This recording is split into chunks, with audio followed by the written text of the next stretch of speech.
Hei, apakah kamu pernah berkeinginan untuk menyelami dasar samudra yang paling dalam?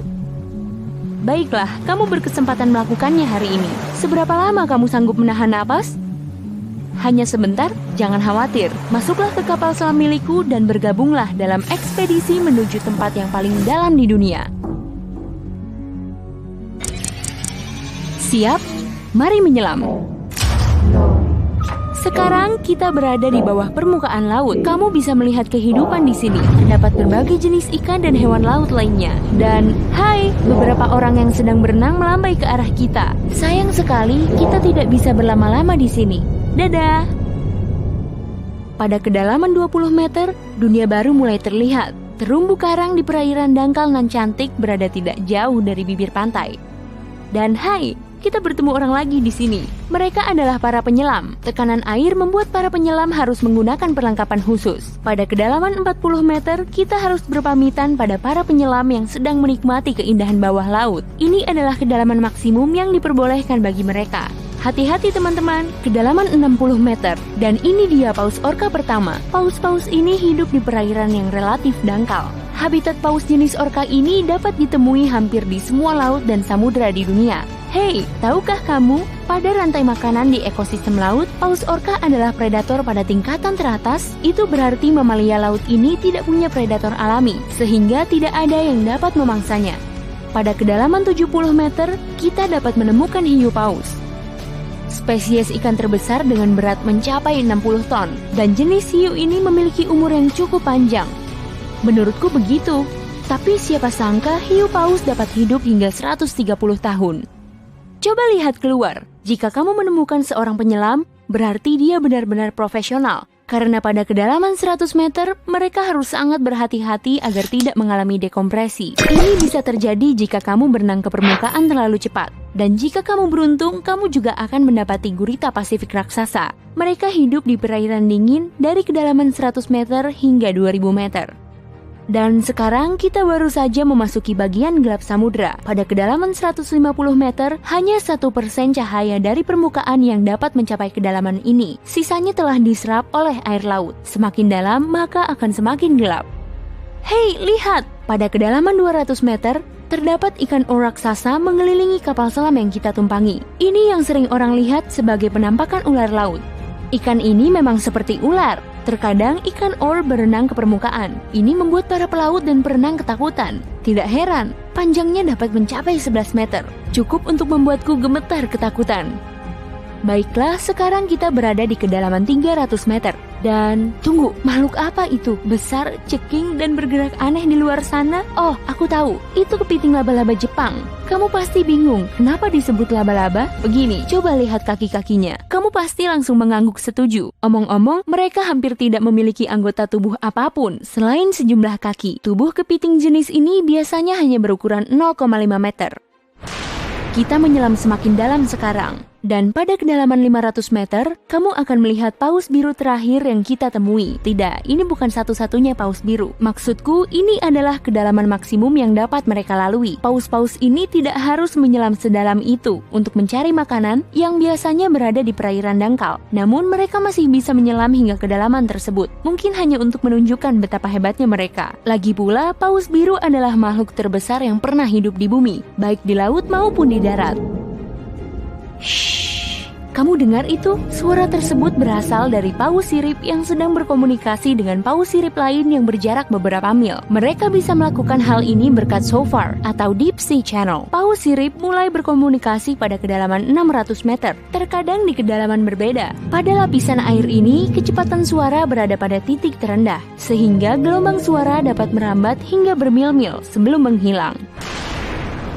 Pada kedalaman 830 meter, kita telah sampai pada titik di mana Burj Khalifa, bangunan tertinggi di dunia, akan tenggelam seluruhnya jika dibangun di bawah laut. Hei, mari kita coba. Sekarang kita memasuki bagian yang sangat menarik dari samudra, di mana cahaya matahari tidak dapat tembus sama sekali dan berbagai makhluk aneh hidup di dalamnya. Salah satunya adalah cumi-cumi raksasa. Iya, jenis cumi-cumi yang sangat legendaris. Cumi-cumi ini hidup di kedalaman 900 meter. Bayangkan, seekor hewan bermata seukuran frisbee. Paus kepala kotak selalu memburu cumi-cumi raksasa ini, namun mereka bisa melawan. Sungguh pengalaman yang menakjubkan jika dapat melihatnya. Dan disinilah kegelapan pekat akhirnya menyelimuti kita. Zona tengah malam. Tekanan di sini sangat besar. Saking besarnya, jika kamu berada di sini tanpa kapal selam, kamu akan remuk hanya dalam 2 detik. Selain itu, kamu tidak bisa melihat apapun. Bukan ide yang bagus. Omong-omong, pada kedalaman 1100 meter, terdapat West Mada, salah satu gunung api terdalam di dunia. Erupsi terakhir West Mada terjadi pada tahun 2009. Dan peristiwa ini berhasil didokumentasikan oleh kapal selam tanpa awak. Ke bawah lagi, kita dapat menyaksikan hiu putih raksasa yang sangat ganas. Predator terganas ini merasa nyaman berada di kedalaman tersebut. Penglihatan hiu putih agak buruk. Mereka bergerak mengandalkan penciuman. Jadi mereka tidak memerlukan cahaya matahari untuk mencari mangsa. Aku tidak melihatmu, tapi tetap bisa memangsamu. Selain itu, penyu belimbing, penyu terbesar di dunia ini menyelam pada kedalaman tersebut. Aku curiga apakah mereka menyelam sedalam itu untuk menggoda hiu putih raksasa?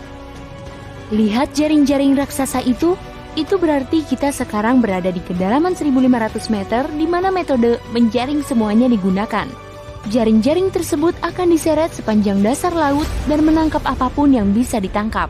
Coba renungkan betapa hal ini sangat merugikan kehidupan bawah laut.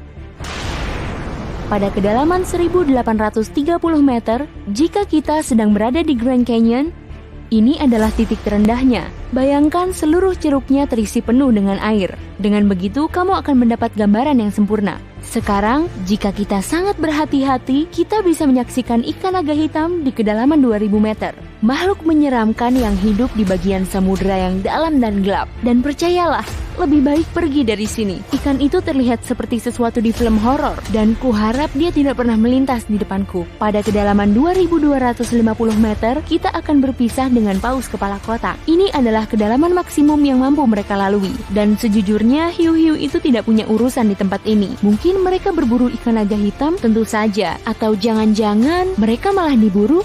Tidak mungkin. Paus kepala kotak terlalu besar. Panjangnya dapat mencapai 19 meter. Ini membuatnya menjadi paus bergigi terbesar di dunia. Tidak banyak makhluk yang dapat melawannya.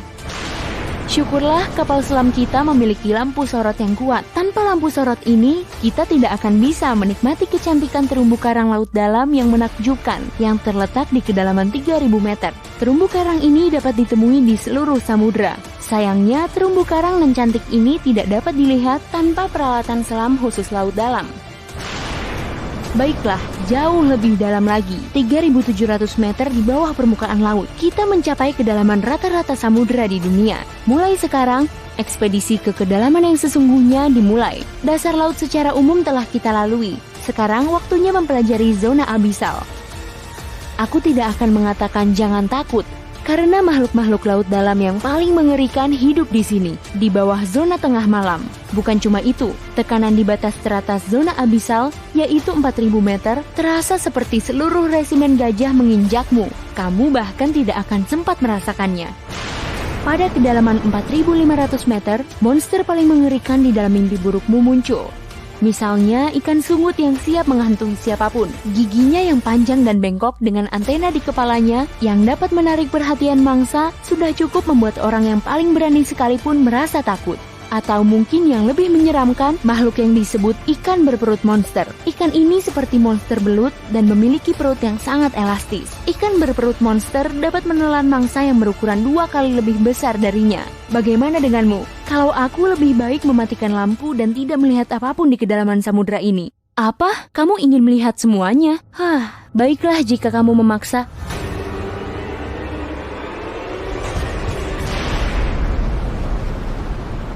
Lihat ke bawah sana, kamu akan menyaksikan bangkai kapal terdalam yang pernah ditemukan, SS Rio Grande di Atlantik Selatan. Kapal ini tenggelam pada tahun 1941 dan berada di kedalaman 5.760 meter. Tidak heran jika kapal ini baru ditemukan 55 tahun kemudian. Dan sekarang bagian terdalam dan tergelap samudera segera dimulai. Kita sedang menyelam ke dalam Palung Mariana. Secara resmi, palung ini dimulai pada kedalaman 6.000 meter. Tempat ini adalah tempat yang paling tidak tereksplor, sekaligus tempat yang paling diminati oleh para ilmuwan dan petualang. Apa yang ada di dasarnya? Baiklah, kita akan segera mengetahuinya. Tapi sebelum kita sampai di sana, aku ingin menunjukkanmu sesuatu. Misalnya, ikan paling dalam yang pernah ditemukan. Ikan ini disebut snailfish dan hidup di kedalaman 7.900 meter. Tubuhnya transparan, jadi kamu benar-benar bisa melihat bagian dalam tubuhnya melalui kulitnya. Ya, sejujurnya aku senang kita tidak mematikan lampu. Selain itu, ikan kecil ini terlalu imut menjadi hewan yang kebal terhadap tekanan sebesar itu. Jauh lebih dalam lagi, kamu tidak akan menemukan jenis ikan atau hewan bertulang belakang apapun. Tekanan di bawah sini terlalu besar untuk hewan seperti itu. Namun, ada beberapa jenis udang dan hewan tak bertulang belakang, belum termasuk mikroba yang dapat hidup di bagian terdalam samudera. Dan bagian ini disebut kedalaman Challenger. Ini adalah dasar Palung Mariana dan kedalamannya 10.927 meter. Iya, kita telah tiba di dasar bumi. Hanya sedikit orang yang pernah ke sini dan sangat sedikit pengetahuan mengenai tempat ini. Tetapi para ilmuwan tidak